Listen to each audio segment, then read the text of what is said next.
with all neighboring regions. Aklilu Gabru has more on this. The Oromia, Amhara and Afar regional states have organized a tripartite alliance called Council Forum on their neighboring districts to mitigate long-standing conflicts triggered due to grazing land and water. In an exclusive interview with OBN, Nuru Muhammad, who is Speaker of Dulecha District Council of Afar Regional State, and Getu Wageni, Speaker of Ankobar District of Amhara Regional State, said that the already established forum has been bearing fruitful results. Afar wada Amhara yemahidibet, Amhara wada Afar yemahimutabet. It was very difficult to ingress from Amhara to Afar and vice versa. Stolen properties will never be returned before, but after the forum was established, everybody can easily move between those regions, which was also accompanied by economic integration. The public have been peacefully living together for years, but problems happen due to leadership problems. But the problem is fully solved right now. They also said that the future of the federal system is brighter if the national consensus is reached on the basis of ideal democracy. Speaker of Chafe Oromia, Lomi Bado, for her part, noted that works are underway to extend the alliance to some other regions and zones.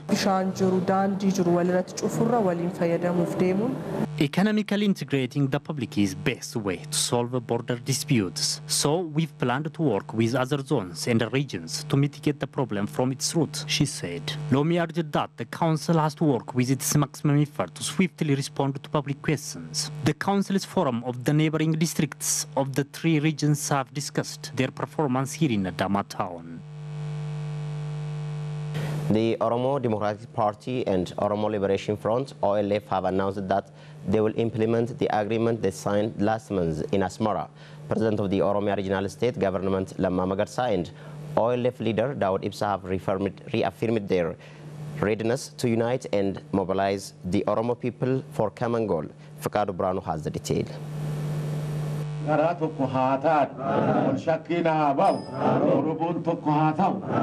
The Oromo Democratic Party and the Oromo Liberation Front have discussed ways of implementing the agreement they signed earlier in Asmara City, Eritrea. Accordingly, President of the Oromia Regional State, Lamma Magarsa, and the Chairperson of Oromo Liberation Front, Daud Ibsa, have briefed OBN on the issue. Chairperson of OLF, Daud Ibsa, said that they have agreed to work together for the better benefit of the Oromo people. We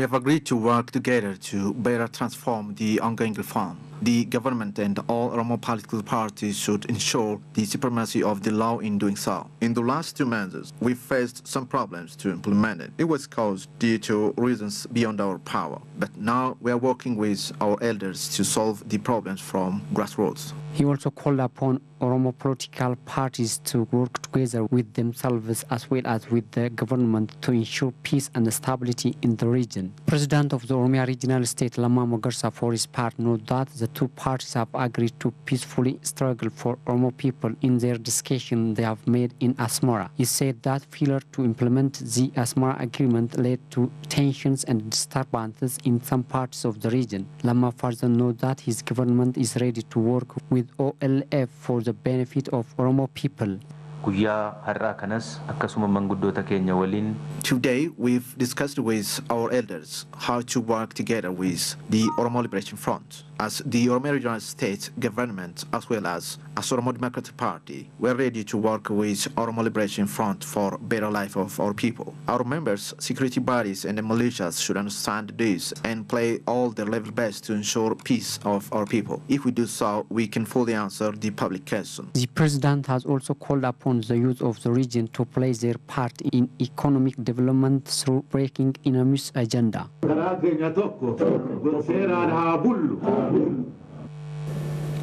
Ethiopia and Eritrea agreed to work together on continental and international issues. Ethiopian Foreign Minister Dr. Workina Gabayo held discussion with his Gambian counterpart Dr. Mamadou Tangera. Here is Olkaba on the Murs reports. On media briefing, Minister Mamadou Tangera stated that scaling up bilateral relationship with Ethiopia will benefit their country. Well, the focus of my discussion with the foreign minister of Ethiopia is to revitalize the cooperation between Ethiopia and the Gambia. We've signed many agreements and we want to make them actionable. And it was also an opportunity for us to reiterate our attachment to this great country and to Addis, which is considered to be the capital of Africa, and to thank the Ethiopian authorities for all the facilities put at our disposal for our meetings. But mainly the focus is to see how best we can give a new lease of life to the relationship between Ethiopia and the Gambia. Dr. Mamadou also stated that the reconciliation that Ethiopia and Eritrea made was a lesson for the whole countries on the world. Well, I think today Ethiopia and Eritrea are giving a lesson to the whole world that brothers and sisters can sit, dialogue, and resolve their problem once and for all. So that's a welcome move, and we want to commend the two governments for reaching this peace deal that is the pride of the whole country. According to Ethiopia's Foreign Affairs spokesman Mallas Alam, Ethiopia has great motive over the bilateral relation. Mallas Alam, while briefing media, said both countries have shown special interest on improving bilateral relationship. The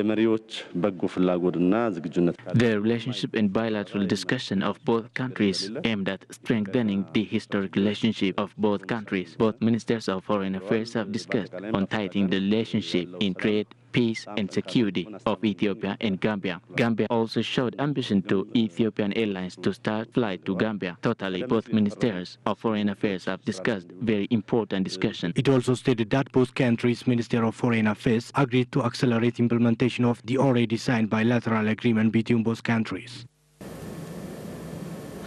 Ethiopia congratulated the people and government of Eritrea on the lifting of the sanctions imposed on the country. The UN Security Council lifted the sanctions unanimously after countries in the Horn of Africa have opened a historic new chapter of normalizing their relations. According to a statement issued by Office of the Prime Minister, Ethiopia also thanked the Security Council for responding to its call to lift the sanctions imposed on Eritrea. It is further congratulated member states of IGAD. The statement added, the lifting of the sanctions will have far-reaching effects in improving the stability of the Horn of the Africa region.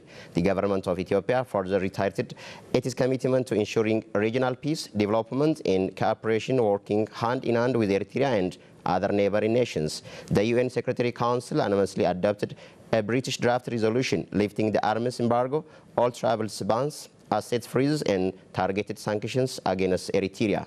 INA reported.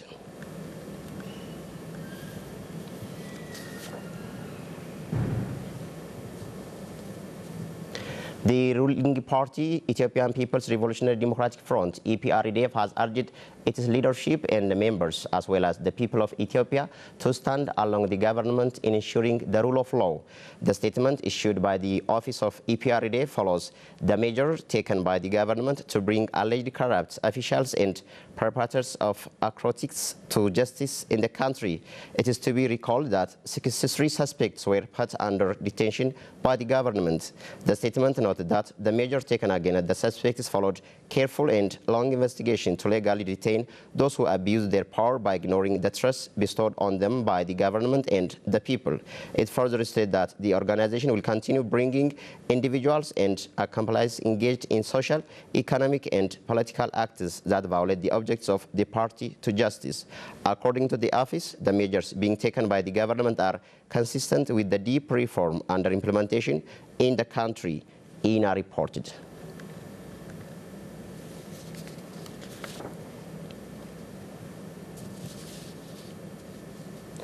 President of the Federal High Court, Maaza Shanafi, says work is underway to modernize the Constitution. Constitutional Review Council announced that 2,000 legal cases have been interpreted. Mukhtar Haji has more. Leaders and experts of Constitutional Review Council have been discussed with the President of Federal Supreme Court, Maaz Ashanafi. On the discussion, President of the Federal Supreme Court, Maaz Ashanafi, said the Council works on issues related with the constitutional affairs in particular.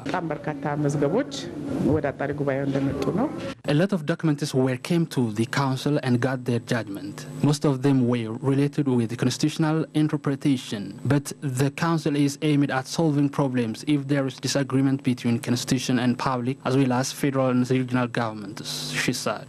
Meza underscored that they will work to create better and modern Constitutional Review Council.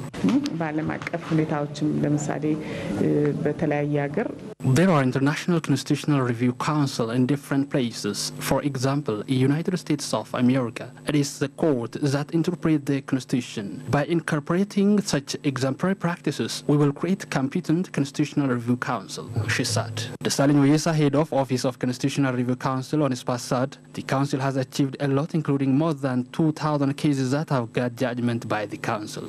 3,714 cases were appealed to the Council, by which 2,040 were got judgments. That brings us to the end for the edition. Thank you for watching and have a nice time with the remaining OBN's programs.